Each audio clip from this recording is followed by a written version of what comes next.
तो इस वीडियो में हम लोग देखेंगे कि एसिड स्ट्रेंथ और बेसिक स्ट्रेंथ के जो क्वेश्चंस आते हैं बोर्ड एग्जाम्स में और नीट और जेईई मेंस में भी आते हैं, बहुत बहुत भर-भर के क्वेश्चंस आते हैं इससे। तो इसको कैसे अप्रोच करना है और कैसे सॉल्व करना है इन टाइप ऑफ क्वेश्चंस को। इनको इस वीडियो को एक बार देख लोगे, सारा कांसेप्ट तुम्हारा क्लियर हो जाएगा और सारा क कोई भी क्वेश्चन में तुम ये कांसेप्ट अप्लाई कर सकते हो। सारा पूरा क्लियर कट पूरे एनसीईआरटी का जितना भी एसिड और बेसिक स्ट्रेंथ का क्वेश्चन्स आता है, सब कुछ इससे सॉल्व हो जाएगा। फटाफट आगे बढ़ते हैं। पहले एसिडिक स्ट्रेंथ का देख लेते हैं। एसिड स्ट्रेंथ का जो क्वेश्चंस आएगा उनको कैसे चेक करना है। देखो पहला स्टेप 1 क्या बताया मैंने, एसिड कोई है, वो क्या बनाना है, वो क्या करता है, H+ रिलीज़ करता है, H+ डोनेट करता है और H+ डोनेट करने के बाद क्या बन जाता है, खुद कॉन्जुगेट बेस बनता है। तो हर एसिड का पहले तुमको कॉन्जुगेट बेस बनाना है। पहला स्टेप तुम्हारा क्या रहेगा, कोई भी एसिड दिया हो, फॉर एग्जांपल जैसे अल्कोहल दिया है, ROH दिया है, इसका एक H हटा के यहाँ से क्या बन जाएगा, इसका कॉन्जुगेट बेस बन जाएगा RO-, इसको बोलते हैं हम लोग एल्कोक्साइड आयन। उसी तरीके से एक और एसिड ले लो RCOOH, इसमें से एक हाइड्रोजन यहाँ से निकाल दो, H+ निकाल दो, तो क्या बनेगा, कार्बोक्सिलेट आयन बनता है, कॉन्जुगेट बेस। तो फर्स्ट स्टेप कोई भी तुमको कंपाउंड दे दे एसिड का, उसका पहले कॉन्जुगेट बेस बना लो। ठीक है, H+ निकाल के एक कॉन्जुगेट बेस बना लो उसका। सेकंड स्टेप क्या करना है तुमको, उस कॉन्जुगेट बेस का स्टेबिलिटी चेक करना है। ठीक है, उस कॉन्जुगेट बेस का स्टेबिलिटी चेक करना है। फॉर एग्जांपल जैसे, और स्टेबिलिटी कैसे चेक करोगे कॉन्जुगेट बेस का, 3 चीज़ से चेक करना है। या तो रेजोनेंस हो रहा होगा उसमें, या फिर हाइपर कॉन्जुगेशन हो रहा होगा, या फिर इंडक्टिव इफेक्ट हो रहा होगा। सबसे पावरफुल इफेक्ट होता है रेजोनेंस इफेक्ट, किसी में अगर रेजोनेंस हो रहा है तो सबसे ज़्यादा स्टेबल है, फिर हाइपर कॉन्जुगेशन, फिर इंडक्टिव इफेक्ट लास्ट में आता है। और पाई बॉन्ड अगर है तो ही तुम रेजोनेंस और हाइपर कॉन्जुगेशन सोचोगे, अगर पाई बॉन्ड नहीं है उसमें तो इंडक्टिव इफेक्ट सोचना है। ठीक है, जैसे फॉर एग्जांपल यहाँ पे देखो जो एल्कोक्साइड आयन है, इसमें पाई बॉन्ड नहीं है, तो रेजोनेंस और हाइपर कॉन्जुगेशन नहीं होगा इसमें। इसमें क्या होगा, इंडक्टिव इफेक्ट होगा। इंडक्टिव इफेक्ट किसके चलते होगा, आर ग्रुप के चलते होगा। आर ग्रुप कैसा इंडक्टिव इफेक्ट शो करता है, प्लस आई इफेक्ट शो करता है। ठीक है, तो यहाँ पे प्लस आई इफेक्ट होगा। और जितना स्टेबल तुम्हारा कॉन्जुगेट बेस रहेगा, उतना ही रिएक्शन जो है वो फॉरवर्ड डायरेक्शन में जाएगा, और जितना फॉरवर्ड डायरेक्शन में रिएक्शन जाएगा उतना ही ज़्यादा H+ रिलीज करेगा, और जितना ज़्यादा H+ रिलीज कर रहा है उतना स्ट्रॉन्ग एसिड होता है। ठीक है, तो स्टेप बाय स्टेप समझ लो, 2 ही स्टेप में तुमको सॉल्व करना है। पहले क्या करना है, एसिड लेना है, उस एसिड का कॉन्जुगेट बेस बना लेना है। एसिड का कॉन्जुगेट बेस बना लो और कॉन्जुगेट बेस का स्टेबिलिटी चेक कर लेना है। कैसे स्टेबिलिटी चेक करेंगे, 3 टाइप का इफेक्ट है, resonance, hyper conjugation, inductive effect. Resonance और हाइपर कॉन्जुगेशन का पिक्चर में आएगा पर पाई बॉन्ड हो अवेलेबल उसमें, और इंडक्टिव इफेक्ट लास्ट में जब पाई बॉन्ड नहीं है। और जितना ज्यादा स्टेबल कॉन्जुगेट बेस तुम्हारा, उतना ज्यादा एसिडिक स्ट्रेंथ। ठीक है, आगे बढ़ते हैं। कार्बोक्सिलिक एसिड का जो एसिडिटी है उसका स्पेशल मेंशन मैंने कर रखा है यहाँ पे। ये RCOOH है। ये देखो, इसका कॉन्जुगेट बेस मैंने बना लिया। पानी में क्या किया, H+ ये रिलीज कर दिया। यहाँ पे वही सेम चीज मैंने बताया, ये देखो RCOH है, ये बॉन्ड टूटा, RCOO- बना और H+ बना। ये H+ जो है पानी के साथ मिलके, H2O के साथ मिलके ये H3O+ आयन बना लिया। और H+ और H3O+ लगभग सेम ही होता है। H+ को पानी में डाल देते हैं तो H3O+ हाइड्रोनियम आयन बन जाता है। ठीक है, इसको कंफ्यूज नहीं होना इसको देख के। और बच गया क्या मेरे पास, RCOO-। ये क्या है, मेरा कॉन्जुगेट बेस बन गया। इस कॉन्जुगेट बेस में क्या हो रहा होगा, देखो यहाँ पे रेजोनेंस हो रहा है, पाई बॉन्ड है, पाई बॉन्ड के चलते रेजोनेंस हो रहा है यहाँ पे। ठीक है, पाई बॉन्ड के चलते ये हाइब्रिड स्ट्रक्चर मेरा बन गया, और ये दोनों मेरा कैनोनिकल स्ट्रक्चर्स हो गए। और ये रेजोनेंस जो स्ट्रक्चर, रेजोनेटिंग स्ट्रक्चर, मेरे पास 2 रेजोनेटिंग स्ट्रक्चर्स बन गए। लेकिन ये जो दोनों रेजोनेटिंग स्ट्रक्चर्स हैं, ये बहुत बहुत ज़्यादा स्टेबलाइज कर देते हैं कंपाउंड को, क्योंकि यहाँ पे जो नेगेटिव चार्ज आ रहा है, देखो हर कैनोनिकल फॉर्म में जो नेगेटिव चार्ज आ रहा है, जैसे ये ऑक्सीजन पे ध्यान दो, इस ऑक्सीजन में नेगेटिव चार्ज, ये कंपाउंड है कैनोनिकल फॉर्म, में नेगेटिव चार्ज किस पे आ रहा है, ऑक्सीजन पे आ रहा है। ठीक है, मोर इलेक्ट्रोनेगेटिव एटम पे नेगेटिव चार्ज आ रहा है। सेकंड वाले में भी मोर इलेक्ट्रोनेगेटिव एटम पे नेगेटिव चार्ज आ रहा है। ठीक है, मतलब जिसको जरूरत है नेगेटिव चार्ज का, उसी पे नेगेटिव चार्ज आ रहा है कैनोनिकल फॉर्म में। तो ये 2 रेजोनेटिंग स्ट्रक्चर होने के बावजूद भी और ज्यादा पावरफुल हो जाता है ये। ठीक है, इसीलिए कार्बोक्सिलेट आयन जो है बहुत ज़्यादा स्टेबल हो जाता है। बहुत ज़्यादा स्टेबल होने के कारण ज़्यादा H+ रिलीज करेगा, ज़्यादा H+ रिलीज करेगा तो स्ट्रॉन्ग एसिड हो जाता है मेरा कार्बोक्सिलिक एसिड। ठीक है, इसका थोड़ा ये है, इक्विलिब्रियम कांस्टेंट है इस रिएक्शन का, देख लो के इक्विलिब्रियम, H3O+ प्रोडक्ट का कंसंट्रेशन अपॉन रिएक्टेंट कंसंट्रेशन। ठीक है, रिएक्टेंट पे H2O का कंसंट्रेशन हम लोग 1 मान लेते हैं, लिक्विड फॉर्म है, तो H2O कंसंट्रेशन 1 मान लिया। और ये रिएक्शन में क्या हो रहा है, एसिड का डिसोसिएशन हो रहा है, तो इसको एक स्पेशल नाम दे दिया कि इक्विलिब्रियम कांस्टेंट को एसिड डिसोसिएशन कांस्टेंट। ठीक है, इक्विलिब्रियम कांस्टेंट ही है, इसको स्पेशल नाम दे दिया एसिड डिसोसिएशन कांस्टेंट। और ये जो के के आगे अगर मैं माइनस लॉग बेस 10 लगा दूं, इस के के सामने आगे मैं माइनस लॉग बेस 10 लगा दूं, तो ये क्या बन जाएगा, पी के ए बन जाएगा। पी का मतलब हो गया पोटेंशियल ऑफ के ए। ठीक है, पी का मतलब हो जाता है माइनस लॉग बेस 10 लगा देना है। पी किसी के आगे भी अगर लग जाता है तो वो माइनस लॉग बेस 10 हो जाए, जैसे पीएच हो गया। एच प्लस का कंसंट्रेशन के आगे माइनस लॉग बेस 10 लगा दो तो पीएच बन जाता है। उसी तरीके से कि ए के आगे अगर माइनस लॉग बेस 10 लगा दोगे तो पी के ए बन जाएगा। ठीक है, और इस रिएक्शन में, इस इक्विलिब्रियम कांस्टेंट में जितना ज़्यादा इस इक्विलिब्रियम कांस्टेंट का वैल्यू ज़्यादा होगा, उतना ज़्यादा एच प्लस रिलीज होगा। इसको ऐसा समझ लो कि जितना स्ट्रॉन्ग एसिड होगा उतना ज़्यादा एच प्लस रिलीज होगा, जितना ज़्यादा एच प्लस रिलीज होगा उतना ज़्यादा के ए का वैल्यू होगा, और जितना ज़्यादा के ए का वैल्यू होगा उतना कम पी के ए का वैल्यू होगा। समझ गए? एसिडिक स्ट्रेंथ को पी के ए के टर्म्स में ही मेजर करते हैं हम लोग। तो पी के ए टर्म्स में मेजर कैसे करते हैं हम लोग? जितना कम पी के ए का वैल्यू उतना स्ट्रॉन्ग एसिड। ठीक है, समझ गए ये चीज़ यहाँ से? आगे बढ़ते हैं। अब सब्स्टिट्यूएंट्स का इफेक्ट क्या होगा कार्बोक्सिलिक एसिड पे? हमने क्या देखा, ये COO माइनस मेरा कॉन्जुगेट बेस बना। COO माइनस के साथ कोई भी ग्रुप अटैच हो सकता है। इलेक्ट्रॉन विड्रॉइंग ग्रुप भी अटैच हो सकता है, इलेक्ट्रॉन डोनेटिंग ग्रुप भी अटैच हो सकता है। अब अपने को क्या करना है, इनका स्टेबिलिटी चेक करना है। ठीक है, इलेक्ट्रॉन विड्रॉइंग ग्रुप अगर अटैच्ड होगा तो ये क्या है, COO माइनस के पास क्या एक्स्ट्रा चीज है, माइनस चार्ज है। तो लोड को अगर कोई ग्रुप और कम कर रहा है, इसके पास एक्स्ट्रा लोड है, इसको कोई ग्रुप खींच के कम कर रहा है, इलेक्ट्रॉन विड्रॉइंग ग्रुप खींच के कम कर रहा है, तो इसको और ज्यादा स्टेबल बना रहा है वो। ठीक है, तो इलेक्ट्रॉन विड्रॉइंग ग्रुप अगर लगा हुआ है कार्बोक्सिलेट आयन के साथ, तो वो क्या करेगा, माइनस चार्ज को खींच रहा है। माइनस चार्ज को खींच रहा है तो ये क्या करेगा, एसिड एसिड स्ट्रेंथ को बढ़ा देता है, क्योंकि कार्बोक्सिलेट आयन को स्टेबल बना दे रहा है ये। वो अगर इसका रिवर्स केस देखो, कार्बोक्सिलेट आयन के साथ अगर मेरा इलेक्ट्रॉन डोनेटिंग ग्रुप अटैच्ड है, तो पहले से यहाँ नेगेटिव चार्ज है और इलेक्ट्रॉन डोनेटिंग ग्रुप और इलेक्ट्रॉन डेंसिटी इसकी तरफ दे रहा है और लोड बढ़ा दे रहा है, तो ये और ज़्यादा डिस्टेबलाइज हो जाएगा। डिस्टेबलाइज हो जाएगा तो ये बनना नहीं चाहेगा, तो एसिड जो है वो वीक हो जाएगा। ठीक है, ये मेरा ऑर्डर है, इस तरीके से एक बार इसको देख सकते हो। आगे बढ़ते हैं। अब फिनाइल और विनाइल ग्रुप अगर लगा दें हम लोग कार्बोक्सिलेट आयन के साथ, जैसे COO माइनस है, COO माइनस समझो इसको, OH को भूल जाओ, H हटा दिया यहाँ से, OMO माइनस बन गया। ठीक है, O माइनस बन गया, यहाँ पे रेजोनेंस हो रहा है। ये मेरा क्या है, ये विनाइल ग्रुप है। डबल बॉन्ड कार्बन के साथ डायरेक्ट मैंने कार्बोक्सिलेट आयन को जोड़ दिया, तो ये मेरा विनाइल ग्रुप बन गया। तो यहाँ पे देखो क्या होगा, विनाइल ग्रुप में यहाँ पे एक तो है रेजोनेंस हो जा रहा है। रेजोनेंस के कारण ये क्या करेगा, इसको स्टेबलाइज कर देगा कार्बोक्सिलेट आयन को, तो एसिडिटी बढ़ जाता है। ठीक है, दूसरा रीजन क्या है, देखो ये जो कार्बन है, विनाइल ग्रुप का जो कार्बन है जिससे कार्बोक्सिलेट आयन अटैच्ड है, ये sp2 हाइब्रिडाइज्ड कार्बन है। sp2 हाइब्रिडाइजेशन का मतलब क्या हो गया, ज्यादा इलेक्ट्रोनेगेटिव कैरेक्टर है उसमें। क्यों ज्यादा इलेक्ट्रोनेगेटिव कैरेक्टर है, क्योंकि इसमें परसेंटेज s कैरेक्टर जो है ज्यादा है। जितना ज्यादा परसेंटेज s कैरेक्टर रहेगा उतना ज्यादा इलेक्ट्रोनेगेटिविटी रहेगा। ठीक है, सबसे कम इलेक्ट्रोनेगेटिविटी होता है sp3 कार्बन का, क्योंकि उसमें 25% s कैरेक्टर है। sp2 में 33.33% s कैरेक्टर है, तो ज़्यादा इलेक्ट्रोनेगेटिव हो गया ये।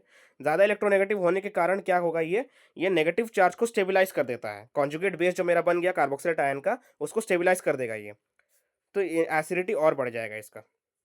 उसी तरीके से सेम फिनाइल ग्रुप के लिए भी जोड़ सकते हो। ये कार्बोक्सिलेट आयन अगर बेंजीन रिंग के ऊपर डायरेक्ट अगर लगा दो, तो फिनाइल ग्रुप भी जो जिस कार्बन के साथ अटैच्ड है वो sp2 हाइब्रिडाइज्ड कार्बन है और रेजोनेंस हो रहा है उसके अंदर, तो रेजोनेंस स्टेबलाइज्ड भी हो जाता है, और sp2 के चलते ज़्यादा इलेक्ट्रोनेगेटिविटी है, ज़्यादा इलेक्ट्रोनेगेटिविटी के चलते स्टेबलाइज कर देता है नेगेटिव कैरेक्टर, नेगेटिव चार्ज का को कॉन्जुगेट बेस के ऊपर, तो एसिड स्ट्रेंथ जो है उसका भी बढ़ जाता है। तो सब्स्टिट्यूएंट में अगर इलेक्ट्रॉन डोनेटिंग ग्रुप अगर तुम लगा रहे हो तो कॉन्जुगेट बेस का स्टेबिलिटी कम होगा। कॉन्जुगेट बेस का स्टेबिलिटी कम होगा तो एसिड स्ट्रेंथ जो है वो कम हो जाएगा। अगर इलेक्ट्रॉन डोनेटिंग ग्रुप तुम लगा सॉरी इलेक्ट्रॉन विड्रॉइंग ग्रुप अगर तुम लगा रहे हो तो कॉन्जुगेट बेस का स्टेबिलिटी ज़्यादा होगा, ज़्यादा होने के कारण एसिडिक स्ट्रेंथ भी ज़्यादा होगा। ठीक है, ये कुछ एग्जांपल से समझ लेते हैं। कार्बोक्सिलिक एसिड और अल्कोहल को कंपेयर करना है कि इनमें कौन ज़्यादा एसिडिक स्ट्रेंथ किसका ज़्यादा है। तो फर्स्ट स्टेप जो यहाँ पे मैंने बताया, ये वाले स्लाइड में मैंने बताया, यहाँ पे फर्स्ट स्लाइड में पहला स्टेप क्या करोगे, जो भी तुमको मॉलिक्यूल या कंपाउंड दे के रखा हुआ है उसको उसमें से एक H+ निकाल के कॉन्जुगेट बेस उसका बना लेना है। फिर उस कॉन्जुगेट बेस का स्टेबिलिटी चेक करना है, जितना ज़्यादा स्टेबल होगा कॉन्जुगेट बेस उतना ज़्यादा एसिड स्ट्रेंथ रहेगा। तो वही चीज़ यहाँ पे भी करेंगे। यहाँ पे देखो RCOOH है, इसमें से एक H+ मैंने बाहर निकाल दिया, कॉन्जुगेट बेस क्या बन गया, कार्बोक्सिलेट आयन। ठीक है, और ROH है, ROH में से एक H+ बाहर निकाल दिया, कॉन्जुगेट बेस क्या बन गया, एल्कोक्साइड आयन। अब इन दोनों का अपने को स्टेबिलिटी चेक करना है। इसमें देखो कार्बोक्सिलेट आयन में क्या हो रहा है, रेजोनेंस हो रहा है। ये देखो दो कैनोनिकल स्ट्रक्चर्स है, यहाँ पे रेजोनेंस हो रहा है। और एल्कोक्साइड आयन में क्या होगा, यहाँ पे इंडक्टिव इफेक्ट हो रहा है। ठीक है, तो यहाँ पे कौन सा इफेक्ट है, प्लस आई इफेक्ट है। आर ग्रुप क्या करता है, प्लस आई इफेक्ट शो करता है। प्लस आई के चलते क्या होगा, ऑक्सीजन के ऊपर पहले से नेगेटिव चार्ज है और ज़्यादा इलेक्ट्रॉन इसको दे रहा है, ये आर ग्रुप और ज़्यादा लोड बढ़ा रहा है। तो ये क्या करेगा, ये अनस्टेबल रहता है, अनस्टेबल हो जाता है। उसी कार्बोक्सिलेट आयन को देखो, यहाँ पे कार्बोक्सिलेट आयन में यहाँ पे रेजोनेंस हो रहा है, रेजोनेंस स्टेबिलाइज्ड है। तो ये जो कॉन्जुगेट बेस है कार्बोक्सिलेट आयन, ये रेजोनेंस के चलते स्टेबलाइज हो जा रहा है। स्टेबलाइज होने के कारण ये क्या होगा, और ज़्यादा रिएक्शन आगे बढ़ेगा। रिएक्शन और ज़्यादा आगे बढ़ेगा तो H+ और ज़्यादा निकलेगा, H+ और ज़्यादा निकलेगा तो इसका एसिड स्ट्रेंथ जो है वो ज़्यादा रहेगा in comparison to alcohol. Second example देख लो, कार्बोक्सिलिक एसिड और फिनॉल का। यहाँ पे देखो कार्बोक्सिलिक एसिड है, इसका हमने H+ निकाल के कार्बो कॉन्जुगेट बेस बना लिया कार्बोक्सिलेट आयन। और इसमें जो रेजोनेटिंग स्ट्रक्चर जो बन गया RCO, यहाँ पे जो है अपने डॉटेड लाइन से रिप्रेजेंट किया है, क्योंकि ये डबल बॉन्ड इधर भी आ रहा है इधर भी आ रहा है, इसलिए डॉटेड लाइन से रिप्रेजेंट कर दिया। और नेगेटिव चार्ज इस ऑक्सीजन पे भी आ रहा है, इस ऑक्सीजन पे भी आ रहा है। एक बार यहाँ पे भी देख लो, ये रेजोनेंस है। डबल बॉन्ड इस ऑक्सीजन पे भी आ रहा है, इस ऑक्सीजन पे भी आ रहा है, और नेगेटिव चार्ज इस ऑक्सीजन पे आ रहा है, इस ऑक्सीजन पे आ रहा है। तो इसका जो हाइब्रिड फॉर्म हम लोग बनाते हैं, ऐसे बनाते हैं। डॉटेड लाइन से रिप्रेजेंट कर दिया पाई बॉन्ड को, यहाँ भी आ सकता है, यहाँ भी आ सकता है। और ये नेगेटिव चार्ज इस ऑक्सीजन पे भी है, इस ऑक्सीजन पे भी है।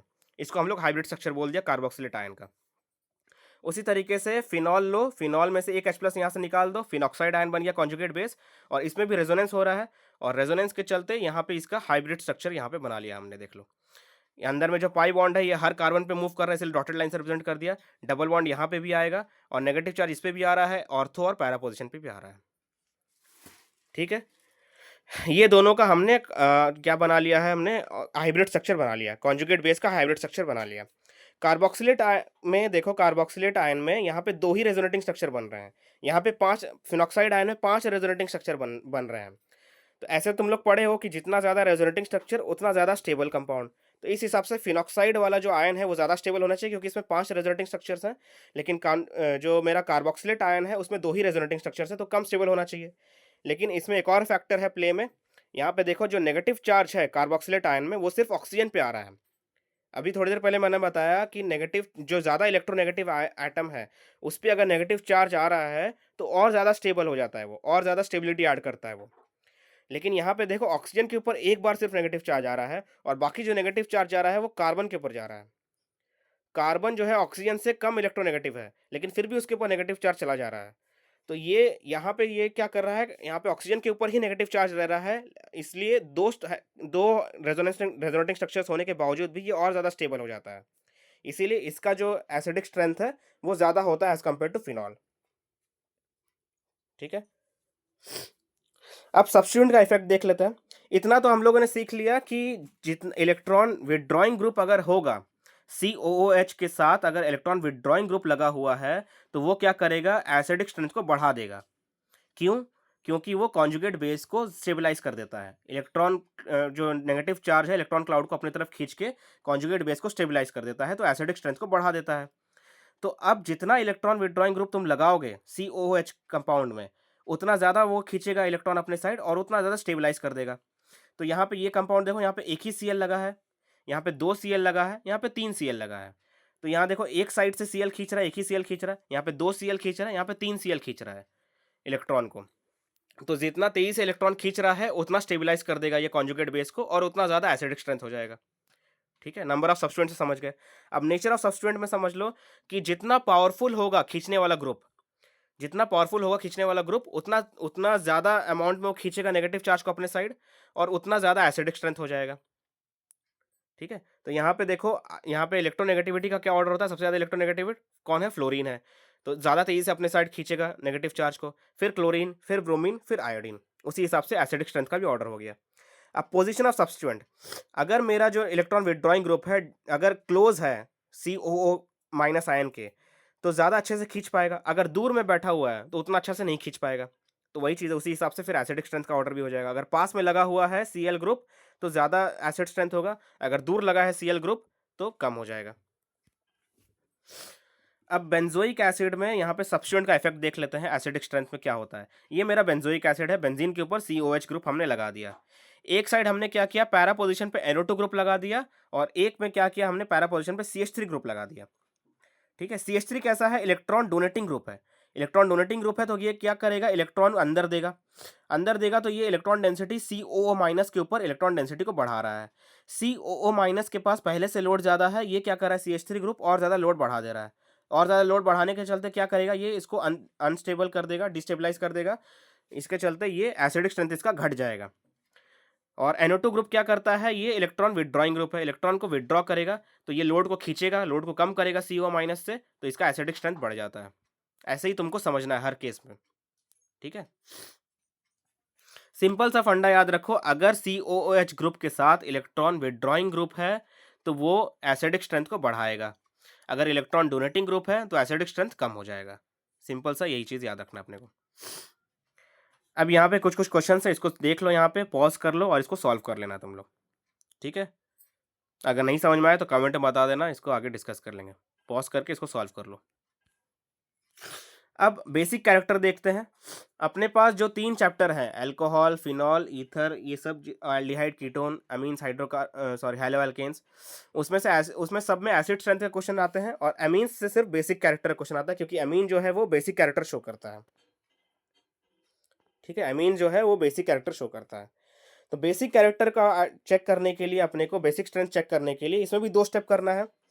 अच्छा, बेसिक कैरेक्टर कौन शो करता है, जो H+ को एक्सेप्ट कर दे, और एसिड कैरेक्टर कौन शो करता है, जो H+ को डोनेट कर दे, ठीक है। कौन सा एसिड बेस का कंसेप्ट हो गया, ये ब्रॉन्स्टेड लॉरी का एसिड, ब्रॉन्स्टेड एसिड और ब्रॉन्स्टेड बेस का कंसेप्ट हो गया। ऐसे भी समझ सकते हो, नाइट्रोजन, यहाँ पे अमीन के पास जो नाइट्रोजन है, नाइट्रोजन के पास लोन पेयर है, जो लोन पेयर जो है वो डोनेट कर रहा है, वो लुईस बेस होता है, और जो इलेक्ट्रॉन एक्सेप्ट करता है वो लुईस एसिड होता है। ऐसे भी याद रख सकते हो इसको, ठीक है। ज़्यादा कंफ्यूज नहीं होना है, ऐसे याद रख लो, H+ को जो एक्सेप्ट कर लेगा वो बेस हो जाएगा। तो यहाँ पे अपने को क्या करना है, बेस का क्या बनता है, कॉन्जुगेट एसिड। बेस का कॉन्जुगेट एसिड कैसे बनाओगे, H+ को एक्सेप्ट करवा के, बेस का कॉन्जुगेट एसिड। इसमें पहले स्टेप में तुमको क्या करना है, अमीन दे देगा कंपाउंड, उसमें H+ को जोड़ देना है और कॉन्जुगेट एसिड बना लेना है, और फिर इस कॉन्जुगेट एसिड का अपने को स्टेबिलिटी चेक करना है, ठीक है। इस कॉन्जुगेट एसिड का स्टेबिलिटी चेक करना है। स्टेबिलिटी कैसे चेक करेंगे, ऊपर में मैंने 3 फैक्टर लिस्ट कर रखे हैं यहाँ पे। अगर मेरे पास गैसियस फेज है, अगर मेरा अमीन जो है वो गैसियस फेज में है, अगर क्वेश्चन में तुम्हारे पास कुछ भी नहीं लिखा हुआ है तो समझ जाना अपने को कि गैसियस फेज में पूछ रहा है ऑर्डर। एक्वस सॉल्यूशन में अगर ऑर्डर पूछेगा तो अलग से मेंशन कर देगा वो क्वेश्चन में, ठीक है। अगर कुछ भी नहीं लिखा हुआ है तो समझ जाना कि गैसियस फेज में ऑर्डर पूछ रहा है, ठीक है। तो गैसियस फेज में जो प्रोमिनेंट इफेक्ट सिर्फ निकल के आता है वो इंडक्टिव इफेक्ट निकल के आता है, समझ गए। अच्छा, इंडक्टिव इफेक्ट के चलते क्या होगा, मान के चलो कि ये मेरे पास नाइट्रोजन है, नाइट्रोजन से मैंने H+ ऐड करवा के क्या कर दिया, कॉन्जुगेट एसिड बनवा दिया, ठीक है। अब मान लो यहाँ पे एक R ग्रुप है, यहाँ पे एक और R ग्रुप लगा दिया, और यहाँ पे एक और R ग्रुप लगा दिया, तो 3 साइड से मैंने इलेक्ट्रॉन दे रहा हूँ, मैं नाइट्रोजन को 3 साइड से इलेक्ट्रॉन दे रहा हूँ। तो ये क्या करेगा, यहाँ पे प्लस का चार्ज का मतलब क्या हुआ, इलेक्ट्रॉन का कमी है, इसको इलेक्ट्रॉन चाहिए, और 3 साइड से मैंने प्लस आई इफेक्ट लगा दिया, तीनों साइड से R ग्रुप, ये हाइड्रोजन को लगा के R, ये हाइड्रोजन को हटा के R, तो मतलब 3 डिग्री अमीन बन गया मेरा। तो गैसियस फेज में 3 डिग्री अमीन का सबसे ज़्यादा स्टेबिलिटी रहेगा, क्योंकि ये प्लस चार्ज को उतनी तीनों साइड से काउंटर कर रहा है, तीनों साइड से इलेक्ट्रॉन दे रहा है ये। फिर उसके बाद 2 डिग्री अमीन, फिर 1 डिग्री अमीन, फिर अमोनिया, ठीक है। ये मेरा ऑर्डर रहेगा गैसियस फेज में। बहुत सिंपल सा केस है, गैसियस फेज में 3 डिग्री, फिर 2 डिग्री, फिर 1 डिग्री, फिर अमोनिया, ठीक है। इतना क्लियर है, गैसियस फेज में सिर्फ तुमको इंडक्टिव इफेक्ट देखना है। प्लस आई इफेक्ट अगर हो रहा होगा तो उसका बेसिक स्ट्रेंथ बढ़ जाएगा। क्यों बेसिक स्ट्रेंथ बढ़ेगा, क्योंकि वो जो कॉन्जुगेट एसिड को स्टेबलाइज कर देता है, वो जितना ज़्यादा प्लस आई इफेक्ट उतना ज़्यादा स्टेबल हो जाएगा मेरा कॉन्जुगेट एसिड, और जितना ज़्यादा स्टेबल कॉन्जुगेट एसिड उतना बेसिक मेरा एमीन हो जाएगा। तो गैसियस फेज में अपने को सिर्फ क्या देखना है, प्लस आई इफेक्ट वाले सब्स्टिट्यूएंट देखने हैं, और उल्टा केस क्या हो जाएगा, माइनस आई वाले सब्स्टिट्यूएंट में हो जाएगा। अगर माइनस आई ग्रुप सब प्रेजेंट है तो वो क्या करेगा, इलेक्ट्रॉन को खींचेगा, इसके पास कॉन्जुगेट एसिड के पास पहले से इलेक्ट्रॉन कमी है, प्लस चार्ज है, और इलेक्ट्रॉन और निकाल रहा है इसमें से, तो अनस्टेबल कर दे रहा है इसको, तो बेसिक कैरेक्टर जो है वो कम हो जाएगा, ठीक है। प्लस आई के चलते बेसिक कैरेक्टर बढ़ेगा, माइनस आई के चलते बेसिक कैरेक्टर कम हो जाएगा। गैसियस फेज में बहुत सिंपल सा रूल है, और ऑर्डर भी बहुत सिंपल सा रहेगा, 3 डिग्री, फिर 2 डिग्री, फिर 1 डिग्री, फिर अमोनिया। लेकिन जैसे ही हम अमीन को एक्वस सॉल्यूशन में डालते हैं तो 2 इफेक्ट और निकल के आता है, स्टेरिक हिंड्रेंस और सॉल्वेशन इफेक्ट। एक्वा सॉल्यूशन मतलब पानी में डाल दिया। पानी में डालने के चलते क्या होता है, इस अमीन जो मेरा कॉन्जुगेट एसिड बना है ना ये वाला, ये मेरा कॉन्जुगेट एसिड बना है, इसको स्टेबलाइज़ करने कौन आता है? वाटर का मॉलिक्यूल आता है। वाटर का मॉलिक्यूल इसको स्टेबलाइज़ करने आता है। ठीक है? H2O का मॉलिक्यूल इसको चारों तरफ से घेरता है और इसको केज बना के इसको सॉल्वेट करता है पहले तो और स्टेबलाइज़ करता है। तो जितना छोटा ये मेरा मॉलिक्यूल रहेगा, उतना आसान होगा वाटर मॉलिक्यूल को इसको चारों तरफ से घेरना और सॉल्वेट करना। ठीक है? जितना लेस बल्कियर ग्रुप रहेगा, उतना आसान रहेगा वाटर मॉलिक्यूल को यहाँ पे अप्रोच करना और सॉल्वेट करना। और स्टेरिक हिंड्रेंस भी तभी प्ले में आता है क्योंकि वाटर मॉलिक्यूल को इस नाइट्रोजन को अप्रोच करना है, इंटरेक्शन बनाना है, यहाँ पे आयन डाइपोल इंटरेक्शन बनाना रहता है। आयन डाइपोल इंटरेक्शन बनाएगा जब नाइट्रोजन तक पहुंच पाएगा। ठीक है? तो अगर आर ग्रुप तीनों साइड से लगा हुआ है इस नाइट्रोजन के ऊपर, तो स्टेरिक हिंड्रेंस भी आ रहा है और जो हाइड्रोजन जो वाटर मॉलिक्यूल है मेरा इस नाइट्रोजन तक पहुंचने में उसको दिक्कत होगा, तो सॉल्वेट नहीं कर पाएगा, तो स्टेबिलिटी कम हो जाएगा। समझ रहे हो? यहाँ पे जो 3 फैक्टर जो प्ले में है ना, ये बहुत ही मतलब बहुत अच्छा इंटरेक्शन है इनका। तो इसको बहुत अच्छे से तुमको देखना है। 2 एग्ज़ाम्पल तुम्हारे बुक में दिए हुए हैं, देखो। एक मिथाइल अमीन का बात कर लेते हैं पहले हम लोग। ये मेरा 1 डिग्री मिथाइल अमीन है, ये 2 डिग्री मिथाइल अमीन है, 3 डिग्री मिथाइल अमीन है। ठीक है? अमोनिया हमेशा लास्ट में रहेगा। ठीक है? अमोनिया लास्ट में रहेगा क्योंकि CH3 क्या करता है, अल्टीमेटली प्लस आई इफेक्ट दे रहा है। तो प्लस आई के चलते बेसिक कैरेक्टर तो बढ़ेगा। तो सिंपल अमोनिया के रेस्पेक्ट में अगर CH3 ग्रुप एक भी लगा हुआ है तो बेसिक कैरेक्टर बढ़ जाता है, तो अमोनिया सबसे लास्ट में रहेगा, उससे दोनों केस में कोई दिक्कत नहीं है। अब अपने को क्या देखना है, CH3 NH2 ग्रुप, ये दोनों एक्वा सॉल्यूशन में डाल दिया हमने, ये एक्वा सॉल्यूशन में इसको डाल दिया मिथाइल अमीन को। ये 1 डिग्री मिथाइल अमीन, 2 डिग्री मिथाइल अमीन, 3 डिग्री मिथाइल अमीन। क्या होगा देखो, होना क्या चाहिए था, गैसियस फेस के हिसाब से क्या होना चाहिए था, जितना ज्यादा मिथाइल ग्रुप उतना ज्यादा प्लस आई इफेक्ट, और जितना ज्यादा प्लस आई इफेक्ट उतना ज्यादा बेसिक कैरेक्टर। ध्यान से सुनना ये पार्ट, ठीक है, बहुत इंपॉर्टेंट है, इसमें कंफ्यूज हो जाते हैं काफी लड़के।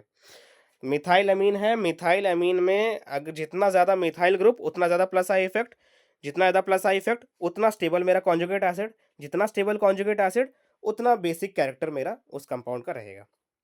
ठीक है? तो कायदे से अगर गैसियस फेज में रहता तो कायदे से 3 डिग्री अमीन का सबसे ज्यादा बेसिक कैरेक्टर होना चाहिए था, फिर 2 डिग्री का, फिर 1 डिग्री का। ठीक है? लेकिन यहाँ पे एक्वा सॉल्यूशन में एक और फैक्टर प्ले में क्या आ गया, स्टेरिक हिंड्रेंस और सॉल्वेशन इफेक्ट। स्टेरिक हिंड्रेंस और सॉल्वेशन इफेक्ट।